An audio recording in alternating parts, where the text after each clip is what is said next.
On the 12th Sunday of the season, we call to mind the inclusion section of our Unitarian Universalist bylaws, which says, "We strive to be an association of congregations that truly welcome all persons who share our values. We commit to being an association of congregations that empowers and enhances everyone's participation, especially those with historically marginalized identities."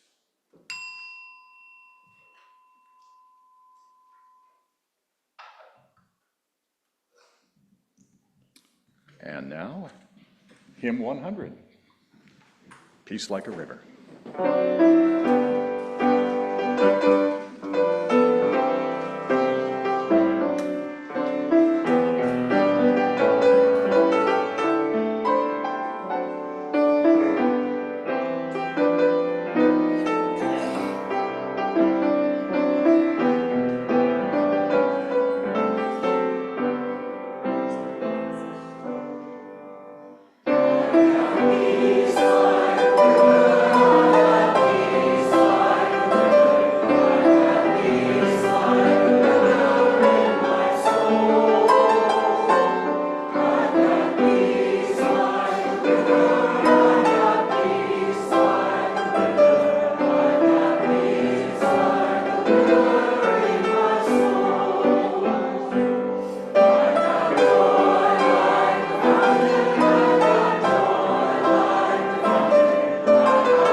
Good morning. I'm Bill Brock. My pronouns are he, his. I'm your celebrant associate this morning. And I'm the Reverend Meredith Garmon, he, him, or zir, interim minister to this congregation. Welcome to the First Unitarian Church of Des Moines. Our building is located on land that has been home to humans for 12,000 years, starting with people of woodland culture and later the Iowa, Sauk, and Meskwaki. Other animals, such as the blue walleye, declared extinct in 1983, once swam in the waters of these lands. As we enter this space, the ghosts of humans and other animals past are among us. We are called to join in the work of education, reparation, and healing for all species. We are a people not of doctrine, but of promise to walk together. Not of belief, but of commitment to one another. Not of dogma, but of love. not of creed, but of covenant. Our covenant includes the one we enter into as a member congregation of the Unitarian Universalist Association.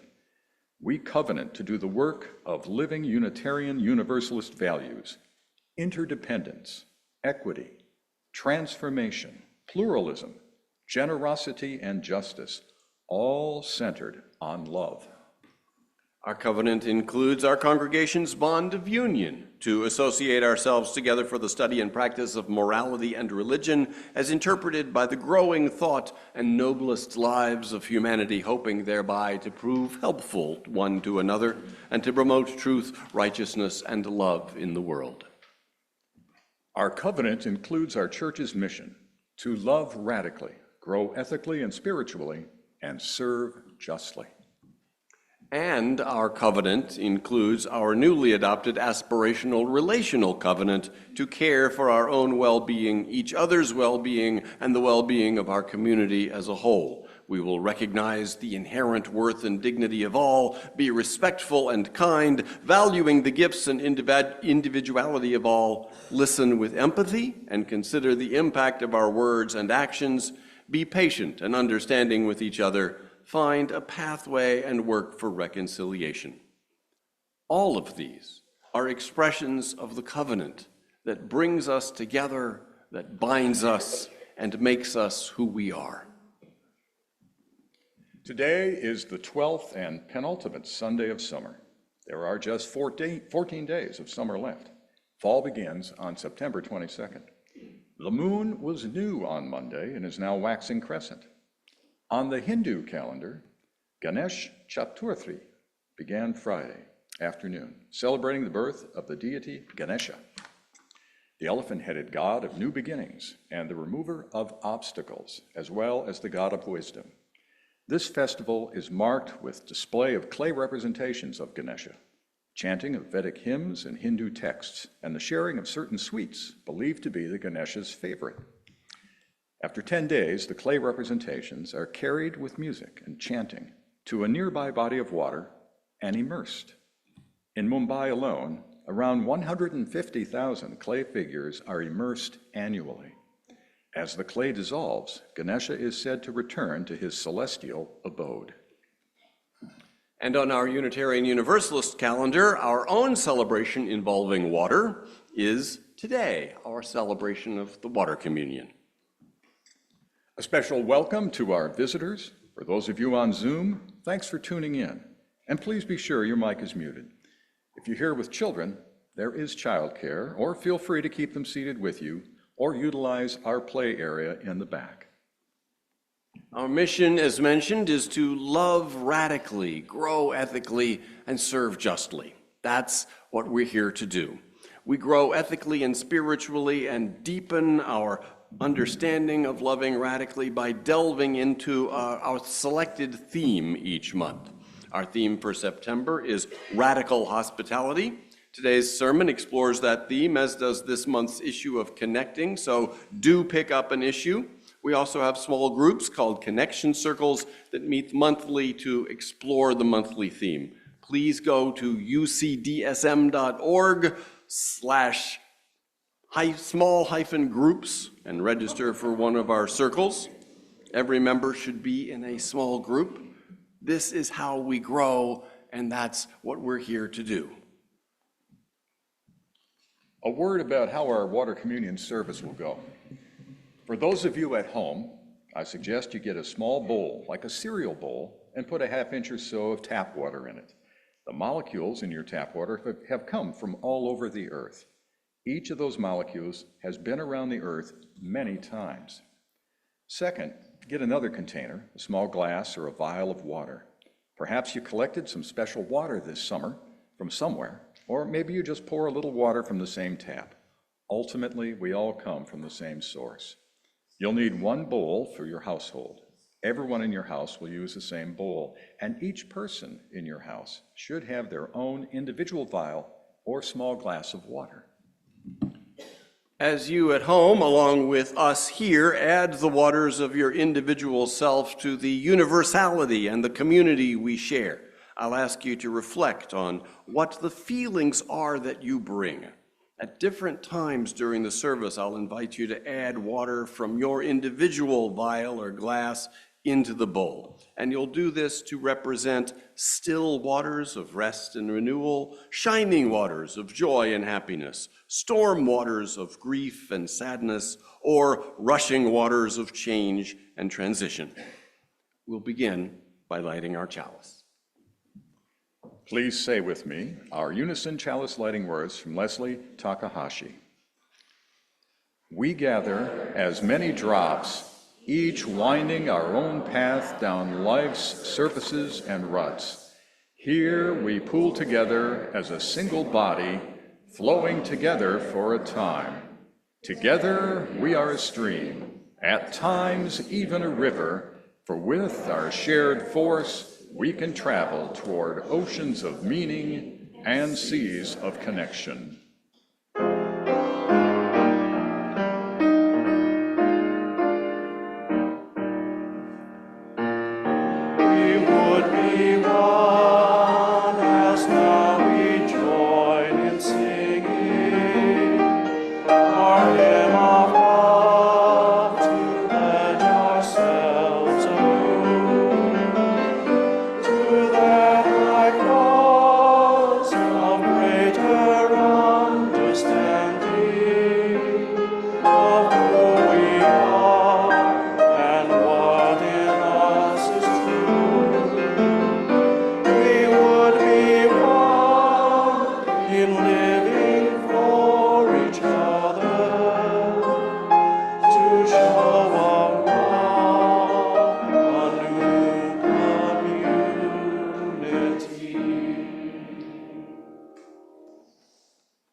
What is going on? I don't see anything.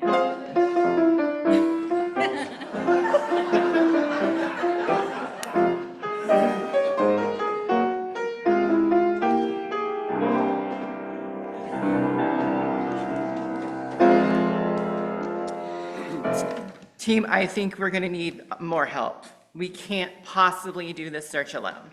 You are absolutely right, Isa. I mean, it's an honor to be asked to lead the ministerial search process for this congregation, but we know 7 of us can't cover it all.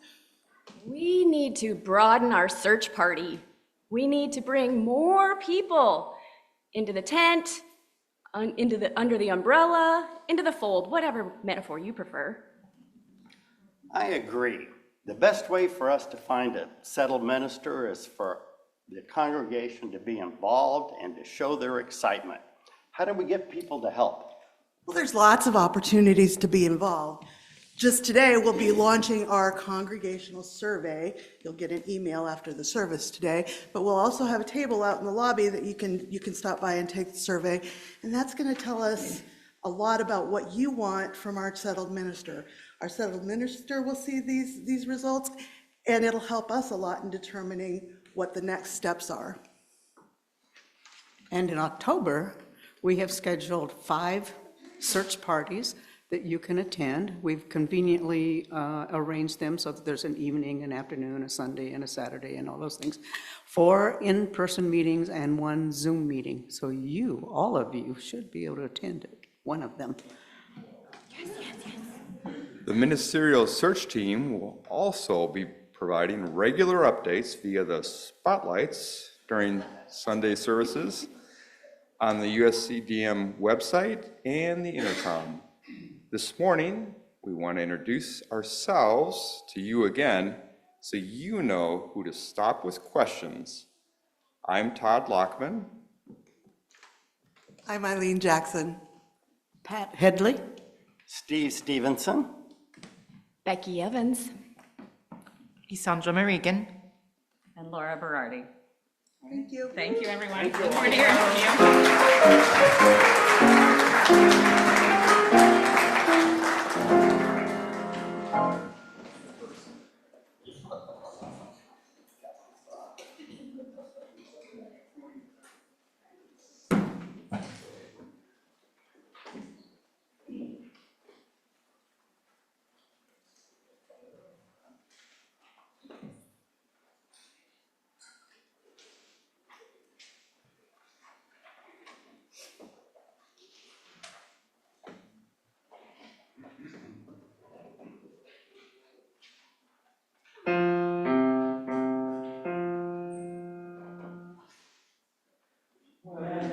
wake up every morning, music sends my spirit soaring, new horizons I'm exploring, with the sound of singing. Tune your voice in merry measure, while at work or while at leisure, life will bring you greatest pleasure, with the sound of singing.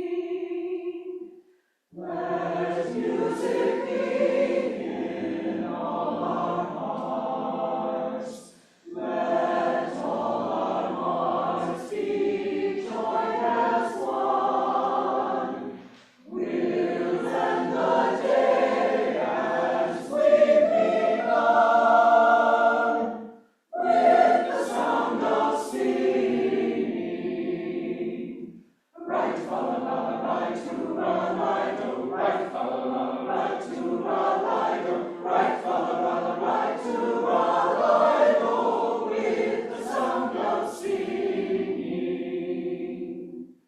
Mrs. Jones, who's quite dramatic, loves to shout with words emphatic. Every moment she's ecstatic, with the sound of singing. Donald's ego needs correction when he says upon reflection, yes, I reach such pure perfection, with the sound of singing. Let music be in all our hearts. Let all our hearts be joined as one. We'll end the day as we've begun, with the sound of singing. Right, fa-la-la, right, to-ra-li-do, right, fa-la-la, right, to-ra-li-do, right, fa-la-la, right, to-ra-li-do, with the sound of singing. When the time for singing's ended, we reach out with hands extended, voices blended, hearts contented, with the sound of singing. Let music be in all our hearts. Let all our hearts be joined as one. We'll end the day as we've begun, with the sound of singing. Right, fa-la-la, right, to-ra-li-do, right, fa-la-la, right, to-ra-li-do, right, fa-la-la, right, to-ra-li-do, with the sound of singing.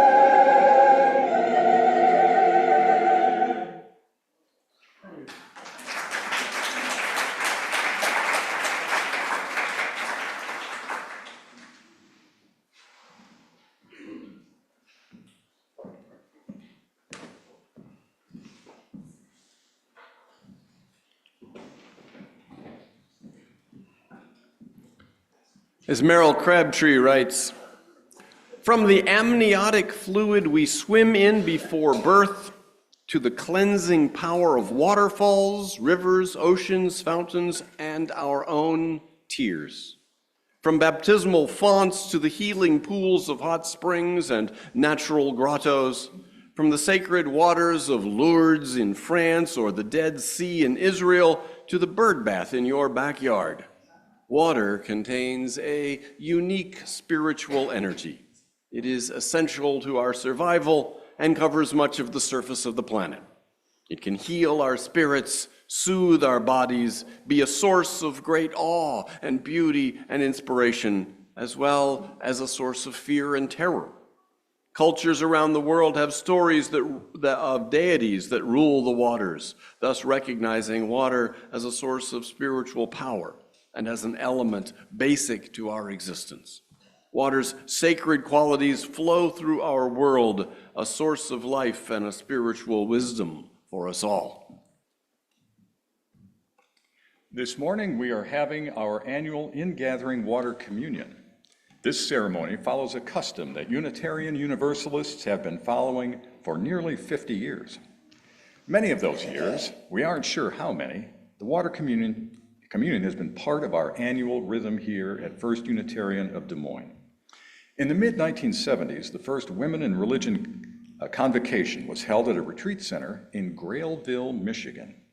The organizers asked that the participants, UU women and a few men from all over the continent, bring with them a small amount of water from their homes to be poured together into a common bowl at the opening worship service.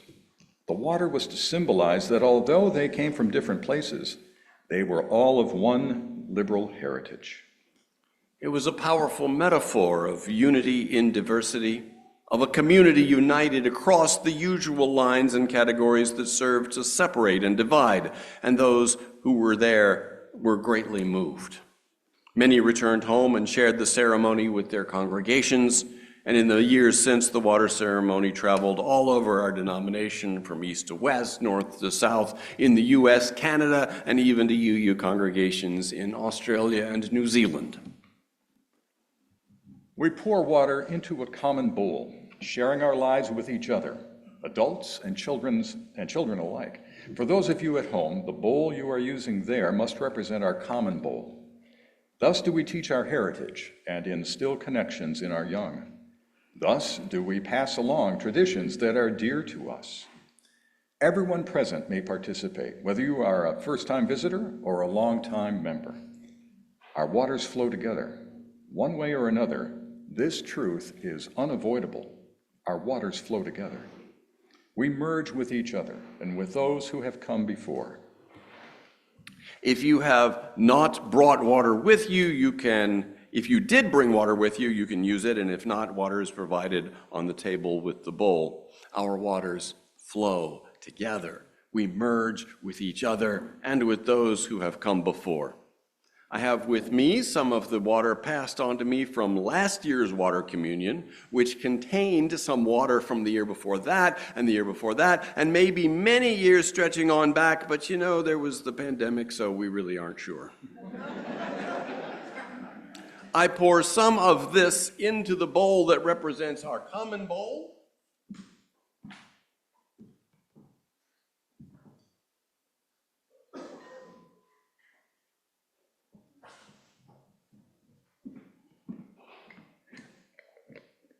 And in this way, we honor and come together with our past, those who were here then, even though they may not be with us today. Let us act out our sense of connection and relationship. Whoever we are, wherever we come from, we belong to one another. What affects one of us affects us all. The autumnal equinox is 2 weeks away, and the winds of summer so far have blown us about. Today, we mark a return to this liberal community of faith, where we draw the sustenance to live out our faith in the world. Among us, there have been many journeys this summer, some of them physical, some of them mental, some of them emotional, some of them spiritual. Some journeys have been a combination of some of the above. In the time since last Father's Day, some of us here have experiences that gave us respite from our hectic and busy lives, leaving us feeling rested and renewed, ready to face the months ahead with energy and a sense of hope and optimism. Our waters are still waters of rest and renewal. In the days since our church's last program year ended, some of us here were lucky to have had experiences that elated us, brought us times of gladness, experiences that lifted our hearts. Our waters are shining waters of joy and happiness. And in the weeks since mid-June, some of us here have had experiences that came near to breaking our hearts, stormy experiences of such deep loss and pain that we shed lonely tears. Our waters are storm waters of grief and sadness. In the time since the summer solstice, some of us here have had experiences that portended large or small alterations in our lives, in our families, in our work lives, in our relationships, roiling changes that brought discomfort or disruption. Our waters are rushing waters of change and transition. So take a moment to reflect. Which of these four waters comes closest to representing the dominant theme of your summer so far? Decide when you wish to pour out the water that you have. We encourage you to pick the one theme that stands out most for you, but if you find you just can't pick one, you may divide your water and pour more than once. Rest and renewal, joy and happiness, grief and sadness, change and transition. Select, if you can, which one is the most pervading theme of your summer. And we'll ask those of you who found your summer characterized most by rest and relaxation to come forward first and add your water to the bowl, and then those folks who would say joy and happiness was the more dominant theme, followed by grief and sadness, and then change and transition. As this unfolds, I invite all of us to bring our respectful and compassionate attention to who comes forward when. Notice who shares at what point. This communion affords us all a chance to check in with each other afterwards to elicit and share more details. For we are a community, and we care about each other. So please do make a point after the service to ask as many others as you can to say more about what the last few months have brought into their lives. Those whose waters of the last 2.5 months represent still waters of rest and renewal, please come up now and add your water to our common bowl, which holds all that we bring. And as you do so, you add calm, restorative power to the mix that's in our bowl.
Those whose waters of summer represent shining waters of joy and happiness, please come up now and add your water to our common bowl, which holds all that we bring.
Those whose waters of the last dozen weeks represent storm waters of grief and loss. Please come up now and add your water to our common bowl, which holds all that we bring, and as you do so, you are releasing your grief to the universal container that holds all that we are.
Those whose waters of summer represent rushing waters of transition and change.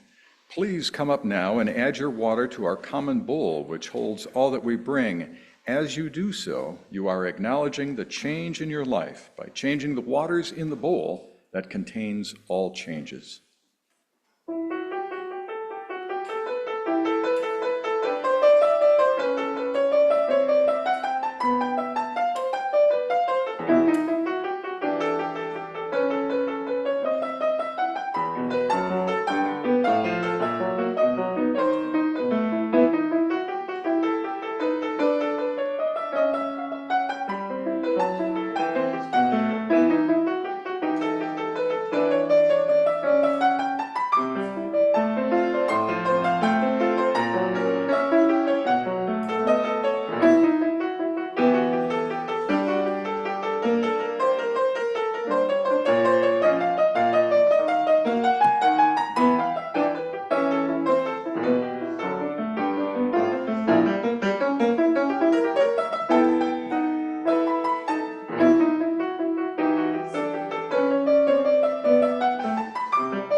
We are, each of us, the water, each of us, the river, each of us flowing through stillness. through sunshine that sparkles off our ripples, through stormy turbulence, through rushing rapids. That river is us. We gather in person and through our screens. We connect. And we have gathered, our waters flowed together, the liquid of our beings, as represented now by the bowl of water here and in our households. Let those waters be blessed with these words adapted from Susan Carlson. May the waters we gather remind us what each of us brings to this community. May the waters we pour remind us of the waters that nourished us before we were even born. May the waters we collect and hold continue to give us sustenance and energy for all our life journeys. May our waters support all creatures on this earth. Amen.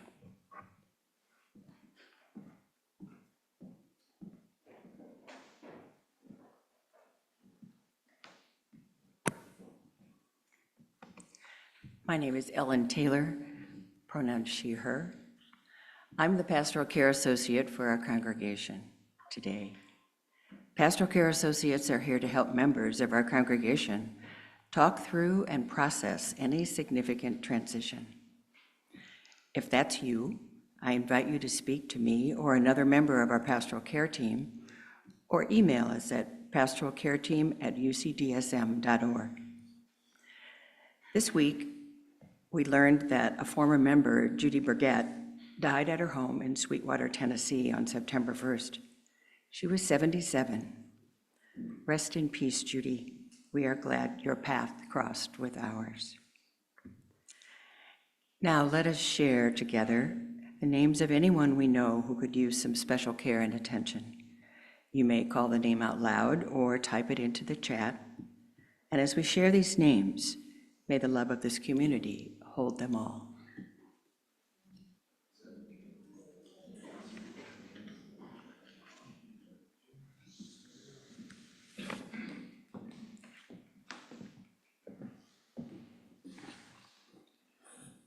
Dear Spirit of love, be with us and fill us with compassion. Our hearts are riven this week by yet another school shooting, this one in Winder, Georgia. 2 students and 2 teachers at Appalachia High School were killed. While this one got our attention, mass shootings, that is, those in which at least 4 people are injured or killed, are a daily occurrence in the U.S. More than daily. The Gun Violence Archive reports that as of Friday, September 6, there had been 388 mass shootings in the U.S. in 2024. Yet September 6 was only the 250th day of the year. We grieve for this loss of life, for the fear in which we must live, for our neighbors' inability to elect legislators who will take any steps to alleviate this ongoing scourge. Our hearts are heavy also from continued violence in Gaza, in Ukraine, in Sudan. Spirit of love, be with us and fill us with compassion. Guide us in our grief and help us remember the many loving and kind people working so diligently for peace and justice and sustainability. We reflect, for instance, that solar energy is taking off. Worldwide, the gigawatts of solar energy in 2023 was 76% more than 2022 and 2.5 times the 2021 solar gigawatts. Everywhere, caring teachers, healthcare workers, researchers, writers, and volunteers are doing conscientious and courageous work. Our gratitude to them. And here at home, our gratitude to those who signed on this year to be facilitators and hosts of our connection circles. Thank you. For all things bright and beautiful and great creatures great and small, our grateful thanks, and for all who suffer, our hopes for healing.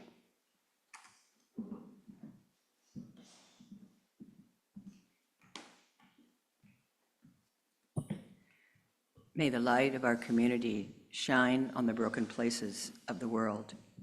May we not look away when we are needed.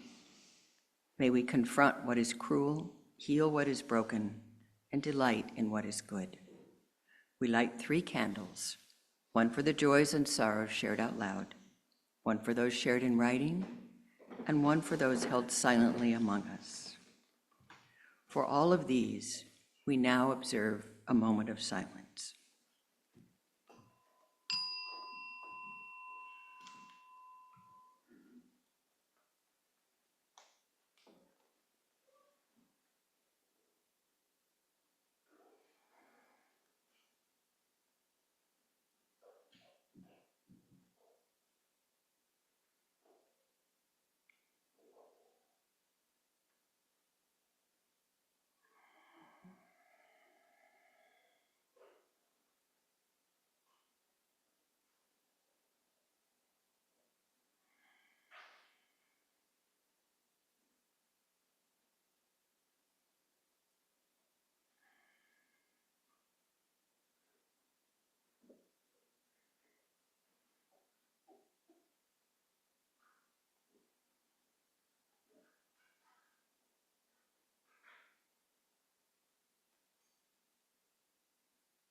The reading is from Pema Chodron.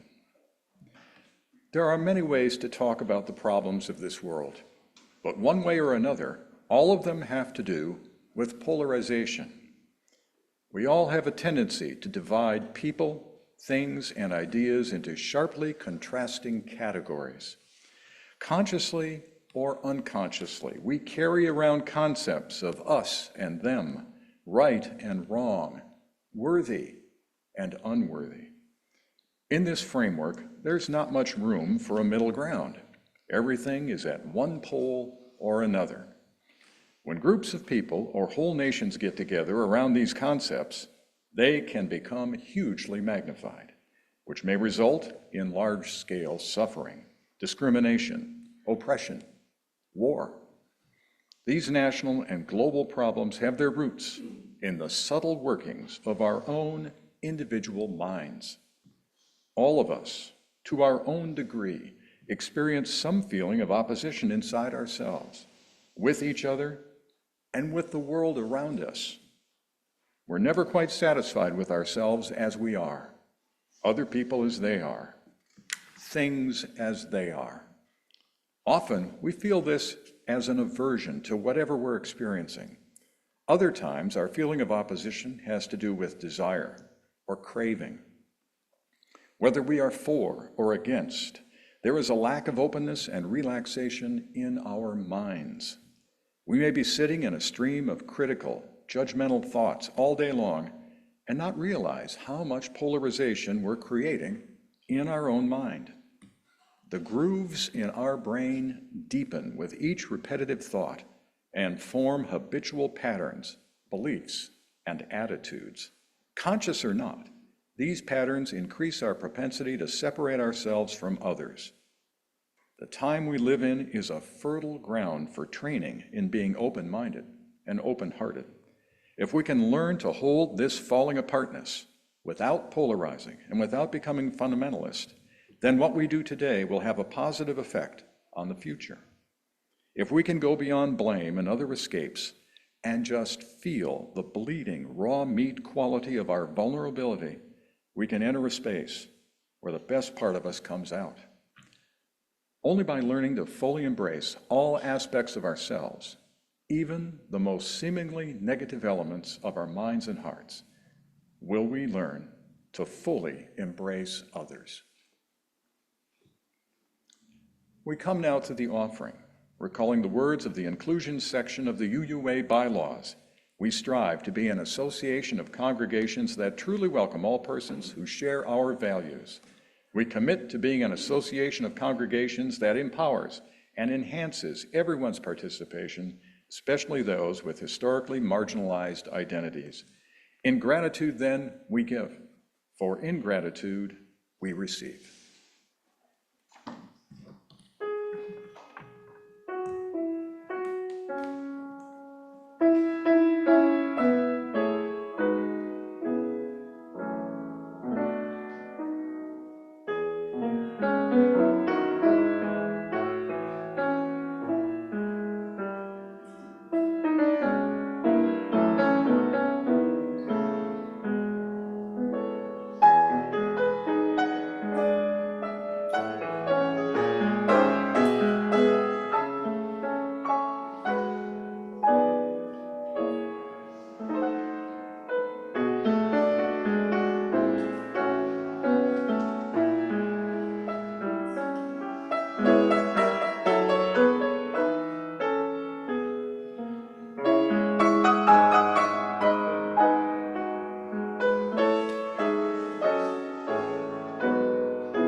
Here we are, gathering in, kicking off our new church year. It is good to be together. As we begin our year, as we gather in, it's a good time to reflect on why. And the first answer is just that. It's good to be together. Good as it is, it's sometimes not easy for human beings, particularly human beings in these polarized, disconnected, alienating times. A poll by the American Psychiatric Association in January of this year found that 30% of U.S. adults feel lonely at least once a week, and 10% feel lonely every day. Last year, Surgeon General Vivek Murthy released an official advisory on our epidemic of loneliness and isolation. The report said that from 2003 to 2019, so this is before the pandemic, time spent alone increased for the average American from 285 minutes per day to 309 minutes per day, representing an increase of 24 hours a month spent alone. We need some time alone, but not 36 hours a week on average, which is what we were getting in 2019. And then the pandemic came, and of course, that number spiked further upward. From 2003 to 2020, the report said, time respondents engaged with friends socially in person decreased from 60 minutes per day to 20 minutes per day. That's not enough. In 1990, nearly a quarter of Americans, 27%, reported having 3 or fewer close friends. In 2021, nearly half, 49%, said they had 3 or fewer close friends. Whatever close friend might mean, Americans are reporting they feel close to fewer and fewer people. Being the Surgeon General, Murthy looked at this as a medical issue. The physical health consequences of poor or insufficient connection include, the report said, a 29% increased risk of heart disease, a 32% increased risk of stroke, and a 50% increased risk of developing dementia for older adults. Overall, lacking social connection increases risk of premature death by more than 60%. So, it's really good to be together. Just coming here is such an important thing that you do for yourself and for each other. And yet, any kind of relationship with others is something Americans have been finding it harder and harder to do. The thing we need most is relationships, writes David Brooks, adding, the thing we seem to suck at most is relationships. Why is that? Nicholas Epley, professor of behavioral science at the University of Chicago, commuted to work on the train, where he had an unvarying protocol. He said, I just sat there and ignored everybody. I would read a book, I'd listen to music, I'd scroll through my phone looking at the news, the kind of thing that everybody else does. Sit down, you leave other people alone. Epley was doing this even as he was on his way to the office where, among his academic duties, he was also working on a book describing how we are made happier and healthier by reaching out and connecting with others and by being social. So one day it hit him like a lightning bolt, he says, that here we are, highly social creatures with brains uniquely adapted for connecting to the minds of others, and yet we're all sitting here ignoring each other. And that struck me as bizarre, he says. We have this image of the obnoxiously gregarious passenger, and we don't want to be that person, so we withdraw into our phone or a book. Where did we get that image? We probably picked it up from movies or TV rather than from experience. Epley says, I decided I would have a try at a conversation with somebody that morning. I would take an interest in somebody else. Eventually, all the seats are taken and a woman comes and sits down next to me. She's an African-American woman in probably her mid-50s or so, I would guess. She had on a bright red hat. I remember very vividly that hat. She sat down next to me and I decided I'm going to try to get to know a little something about her. And so I said the first thing that came to my mind, which was a joke, but a compliment at the same time. I complimented her on her hat, and I said how much I liked it, and that I had one just like it. And we both chuckled. I mean, it wasn't, look, it's probably not the best joke you've ever heard, but that got the conversation started. And from there, it just went. We talked about our careers and our jobs, what we did for a living, but also whether this was really what we wanted to be doing for a living. I remember her feeling sort of stuck in her job, and it wasn't quite what she wanted to do, and thinking about making a change. She talked a little bit about her family, how she needed to support her family. And you know, the conversation went really fast. It was about a half-hour trip, and it was over so quickly. I was struck by that. As I got up to leave, I thanked her for taking time to talk to me, and she seemed delighted to have talked to me. And as I walked off the train, I remembered two feelings. One, that it felt nice. It was nicer than what I'd normally done that morning, which was probably scroll through the news. But the other thing I remembered was that it was surprisingly nice. I was surprised by how nice it was. So Epley, being a research psychologist, began a study. He and a colleague went to the Homewood, Illinois Metro station and set up a sign on the way up to the train platform that recruited people to participate in an experiment if they were interested. He said, we handed them a $5 Starbucks gift card, and then we randomly assigned them to do one of 3 things on the train that morning. In one condition, we asked people to just do whatever they normally do on the train. In the next condition, this is our solitude condition, we asked people to keep to themselves, just focus on their day ahead and not engage other people in conversation. And in the third condition, we asked people to do the thing that I did on the train that morning, which was when somebody comes and sits down next to you, try to have a conversation. And when we handed them the envelope that had the it had the Starbucks gift card in it and a survey. And we told them at the end of your commute, fill out the survey, drop it in the mail back to us, and off they went. The surveys came in, and they included questions like, how pleasant was your commute compared to normal? How happy do you feel after this commute? How sad do you feel?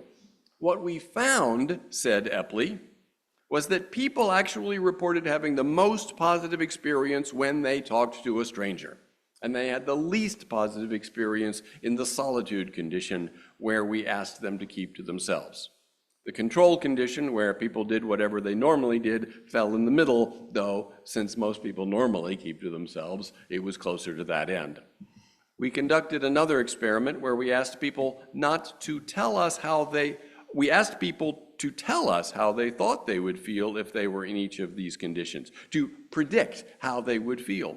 And what we found was that people actually predicted they would have the least positive experience in the connection condition and the most positive experience in the control and the solitude condition. And those expectations were precisely backwards.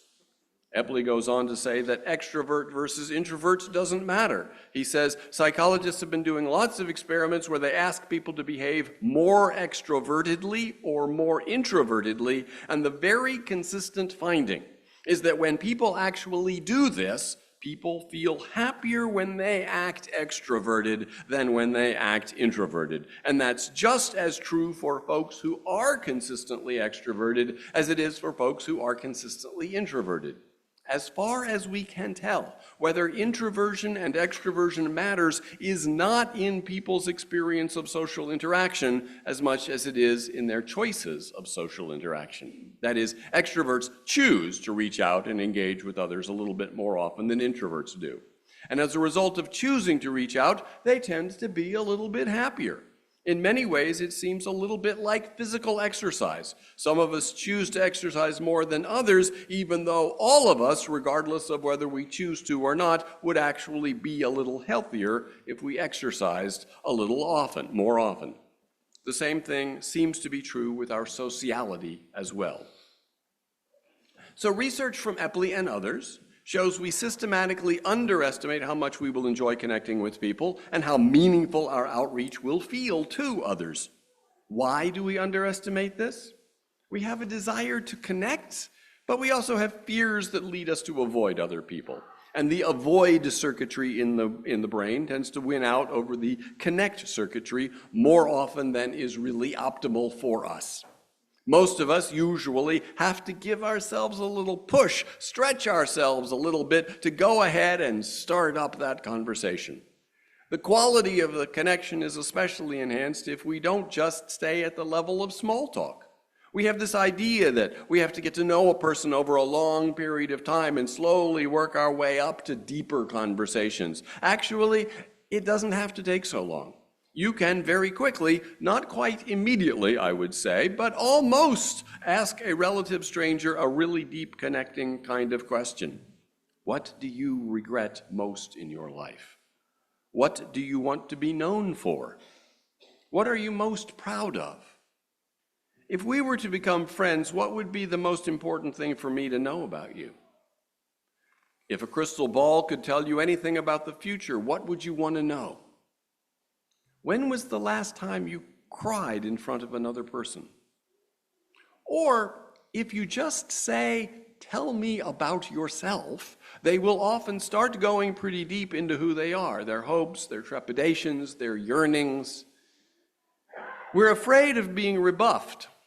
But Epley says, I cannot think of a time when I've tried to really connect meaningfully with somebody in conversation and they've said no.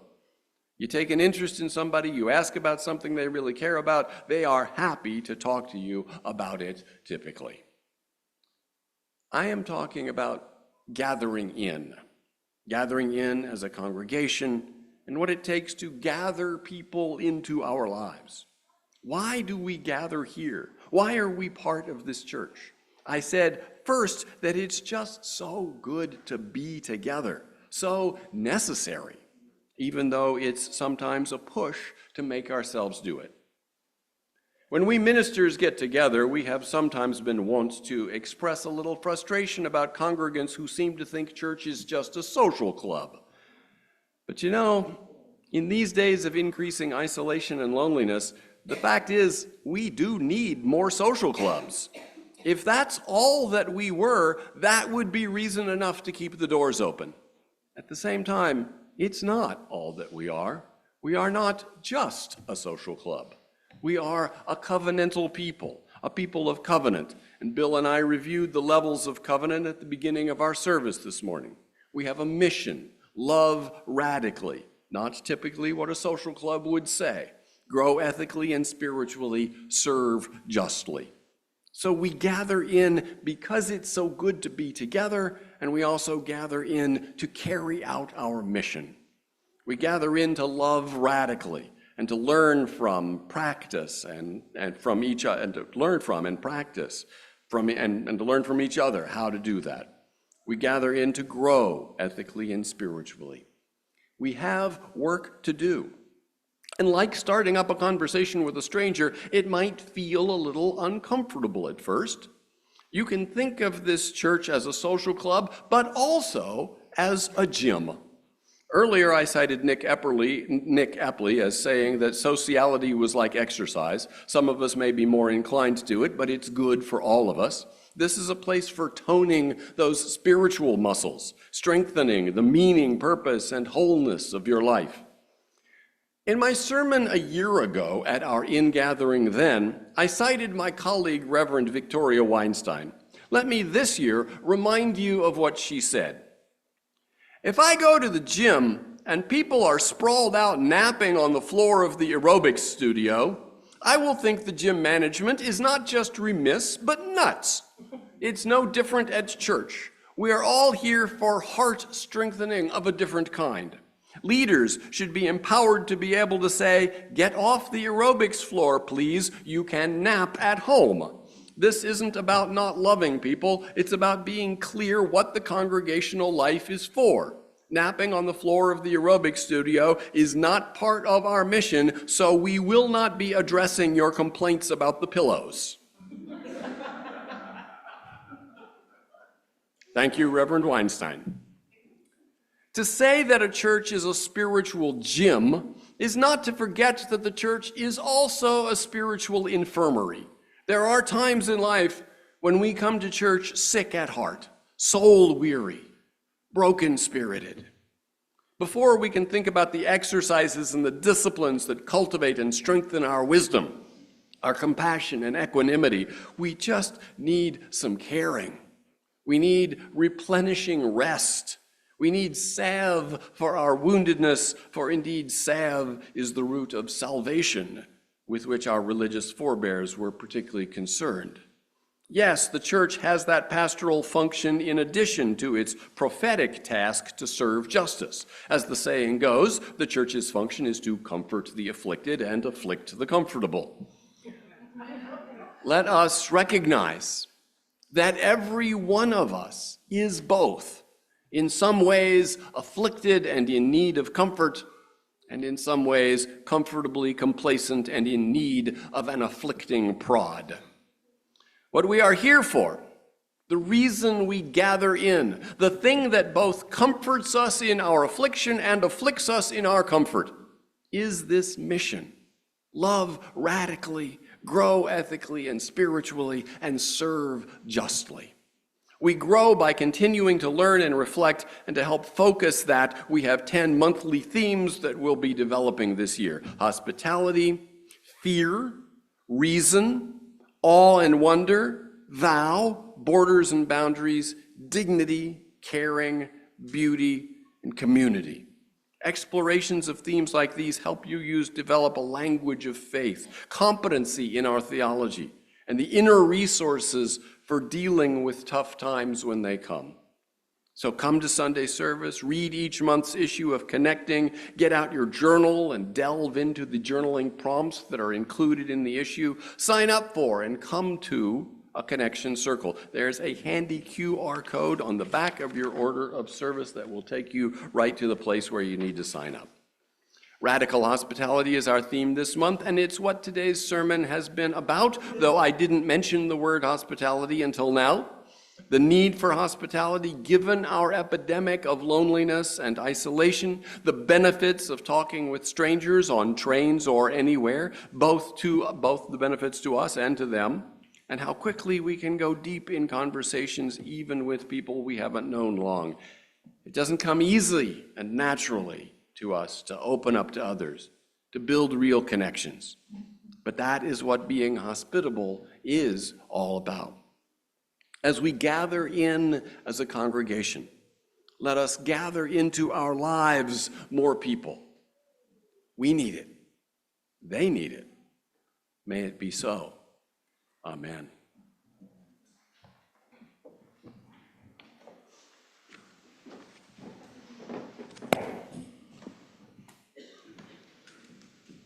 Please rise in body or spirit and join us in singing hymn 164, Blue Boat Home, in the Teal hymnal.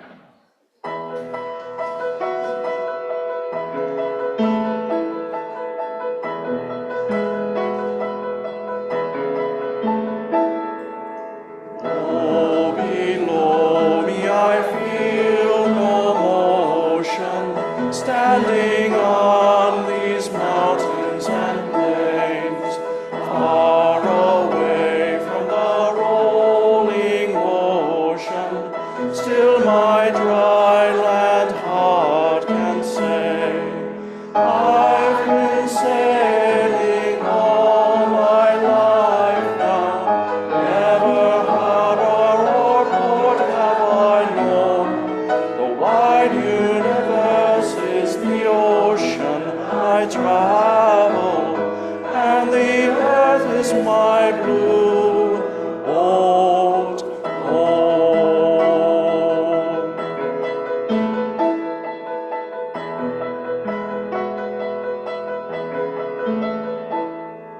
Sun, my sail, and moon, my rudder, as I ply the starry seas, leaning over the edge in wonder, casting questions into the deep, drifting here with my ship's companions, all we kindred pilgrim souls, making our way by the lights of the heavens in our beautiful blue old home.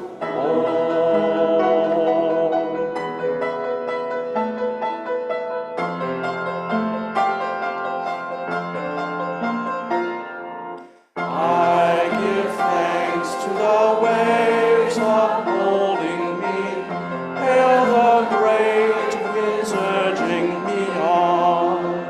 Breathe the infinite sea before me, sing the sky my sailor's song. I was born upon the fathoms, never harbor or port have I known. The wide universe is the ocean I travel, and the earth is my blue old home.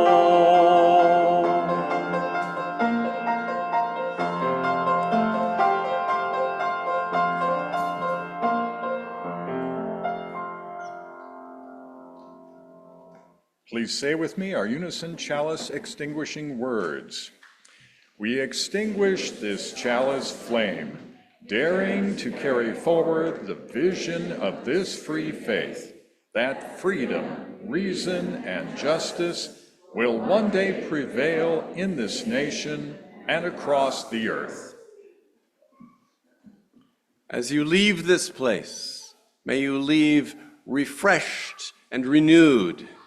May you leave ready to connect, ready to comfort, ready to afflict.